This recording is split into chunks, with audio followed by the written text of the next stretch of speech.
Hello students, remaining part of the previous lecture. So we are talking about if external force is zero then linear momentum remains constant.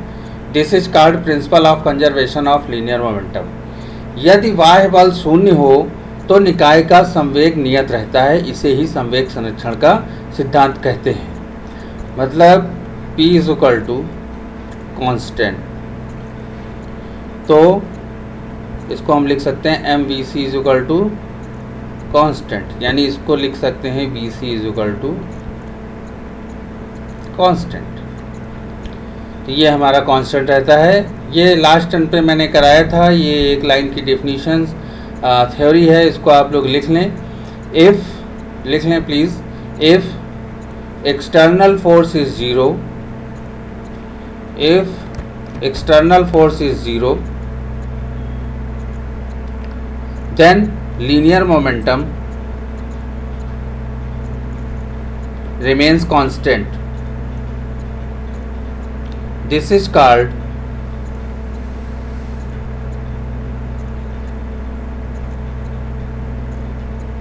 principle of conservation of linear momentum.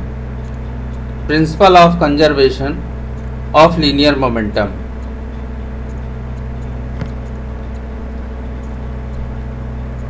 यदि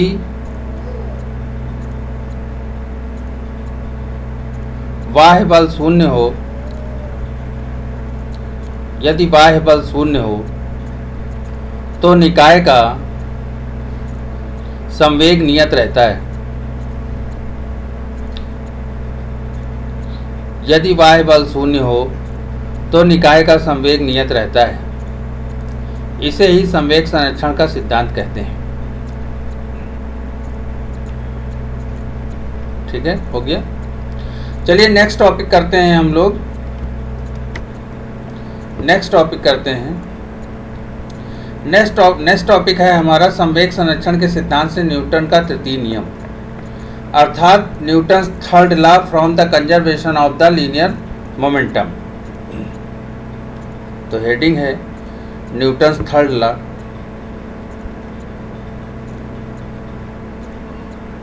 Newton's third law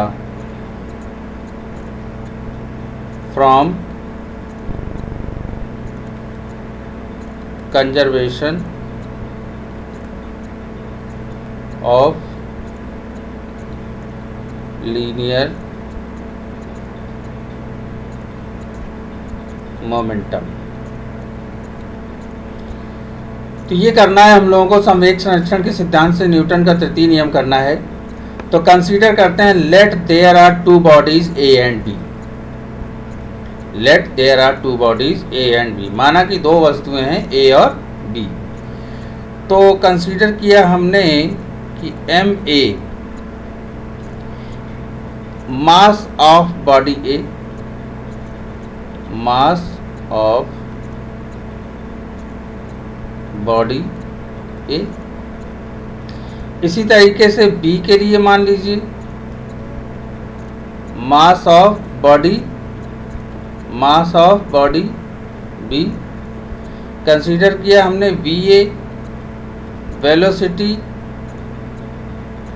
velocity of body A and v b velocity of body B. ठीक है, तो momentum कितना होगा, P is equal to m a v a plus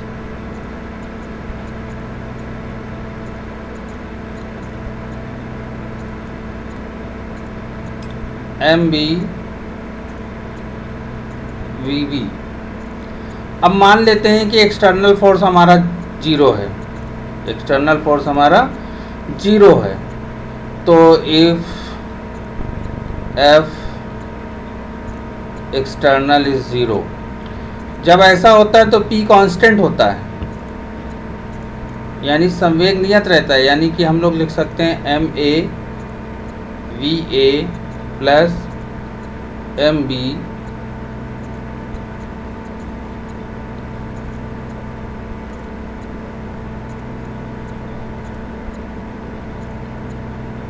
MB VB। अब अगर हम इसको डिफ्रेंशिएट कर दें with respect to T, differentiate with respect to T, अगर हम T की रिस्पेक्ट पर डिफ्रेंशिएट कर दें तो देखिए हमको मिलेगा 0 MA dVA upon dt plus MB dVB upon dt, इतना मिलेगा। अब देखिए dVA अपॉन dt ये हो जाएगा एक्सेलरेशन, dVB अपॉन dt ये भी हो जाएगा एक्सेलरेशन। तो इसको हम लोग इस तरीके से लिखेंगे, मैं रब कर रहा हूँ, इसको लिखेंगे MA प्लस MB 0। तो यानी इसको हम लोग इस तरीके से लिख सकते हैं FAB is equal to minus FAB। ये न्यूटन्स का थर्ड लॉ है, this is called Newton's third law, Newton's third law of action and reaction. ये न्यूटन्स का थर्ड लॉ है एक्शन और रिएक्शन का। तो ये कंप्लीट हो गया होगा बच्चों आप लोगों का, न्यूटन्स का लॉ क्लियर हो गया होगा। अब चलिए हम लोग बात करते हैं टॉर्क की। किसकी बात करेंगे? हम लोग बात करेंगे टॉर्क की। क्या होता है टॉर्क समझने की कोशिश करते हैं। तो देखिए होता क्या है टॉर्क।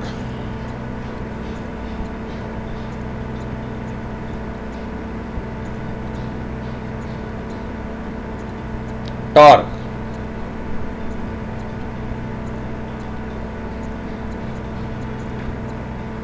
टॉर्क टॉर्क को हिंदी में कहते हैं बल आघूर्ण। टॉर्क को हिंदी में बल आघूर्ण कहते हैं। टॉर्क को हिंदी में बल आघूर्ण कहते हैं। बल गुणे बल से लंबवत दूरी का प्रोडक्ट जो होता है उसे हम लोग टॉर्क कहते हैं।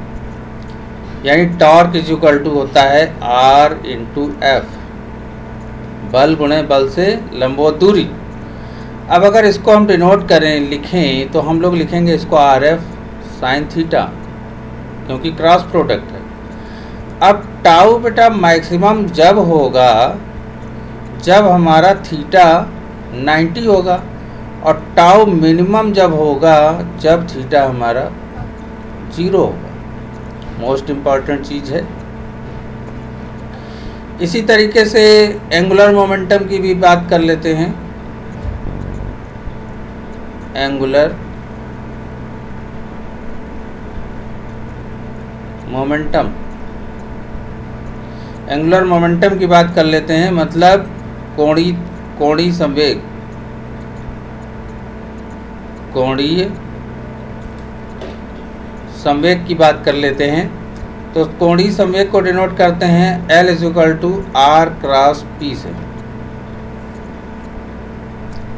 तो L इज इक्वल टू हो जाएगा RP साइन थीटा। तो एंगुलर मोमेंटम 0 कब होगा? एंगुलर मोमेंटम 0 कब होगा? जब थीटा 0 होगा या फिर 180 होगा। इसी प्रकार से एंगुलर मोमेंटम मैक्सिमम कब होगा? जब theta is equal to 90 degree होगा। ठीक है, ये चीज़ें याद रखिएगा, ये बहुत पूछी जाती हैं एग्ज़ाम में, ऑब्जेक्टिव में। चलिए अब रिलेशन करते हैं इसमें। रिलेशन बिटवीन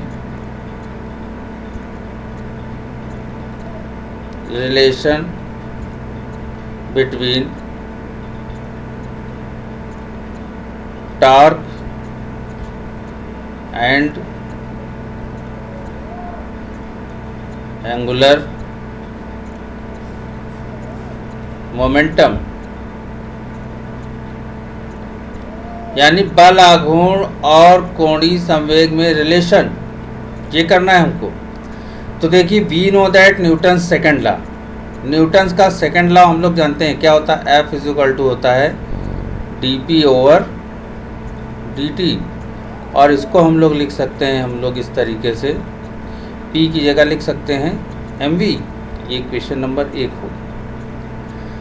अब हम इसका क्रॉस प्रोडक्ट लेते हैं r के साथ on both side, taking cross product of r on both side, taking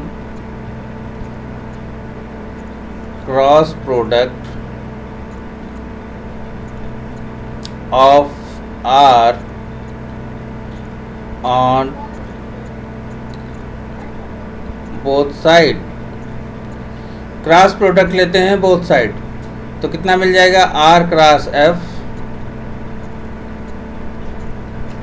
हो जाएगा dP/dt। ये हमने देखिए क्रॉस प्रोडक्ट ले लिया दोनों तरफ, किसके साथ, r के साथ। अब देखिए r क्रॉस f तो होता है टाउ, ये हम लोग पढ़ चुके हैं, तो ये हो जाएगा r क्रॉस dP/dt, वेक्टर लगा लीजिएगा। ये हो गई इक्वेशन नंबर 2। अब हम जानते हैं, वी नो एंगुलर मोमेंटम कितना होता है, r क्रॉस p होता है।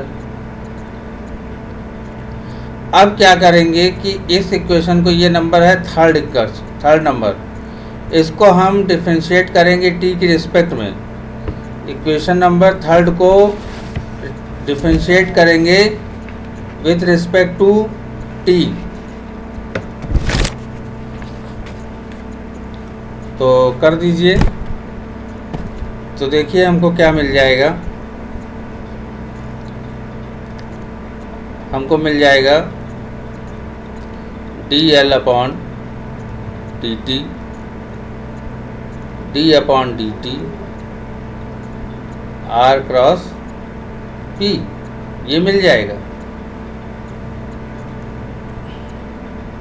रब कर रहे हैं हम,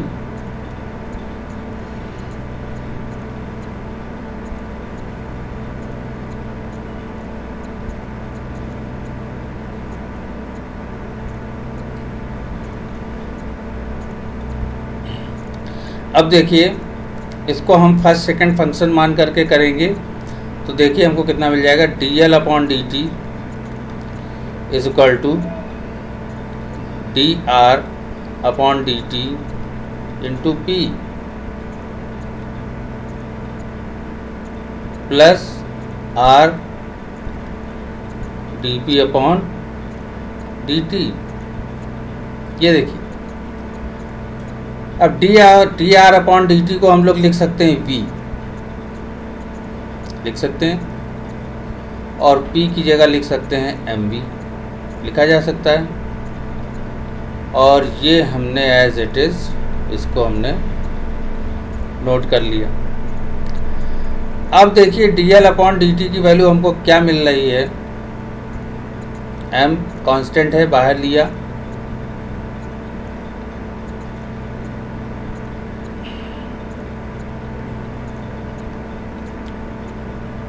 ये देख रहे हैं कि m कांस्टेंट है, कांस्टेंट लेके हमने बाहर कर दिया इसको। ये इक्वेशन नंबर बन गई 4। अब इक्वेशन नंबर 4 और इक्वेशन नंबर 2 की कंपेयरिंग करेंगे, dL/dt।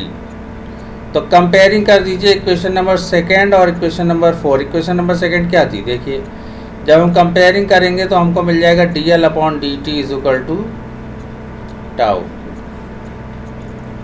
ये मिल जाएगा। इसका मतलब हुआ कि rate of change of angular momentum is equal to torque acting on it. Rate of change of angular momentum is equal to torque acting on it, अर्थात किसी वस्तु पर लगने वाला बल आघूर्ण वस्तु के कोणीय संवेग परिवर्तन की दर के बराबर होता है। अब मान लीजिए कि अगर हम n पार्टिकल के लिए ये सिस्टम लिखते हैं, फिर से एक बार मैं बोलता रहा हूँ, किसी वस्तु पर लगने वाला बल आघूर्ण वस्तु के कोणीय संवेग परिवर्तन की दर के बराबर होता है। अब मान लीजिए अगर n पार्टिकल हो तो यही फार्मूला हम किस तरीके से लिखेंगे, देखिए dl/dt is equal to I is equal to 1 से लेकर के n तक, और ये अगर n पार्टिकल होंगे तो इस तरीके से हम इसको लिखेंगे। क्लियर? मेरा ख्याल है समझ में आ गया होगा सभी को। चलिए अब हम लोग नेक्स्ट वीडियो में मिलते हैं।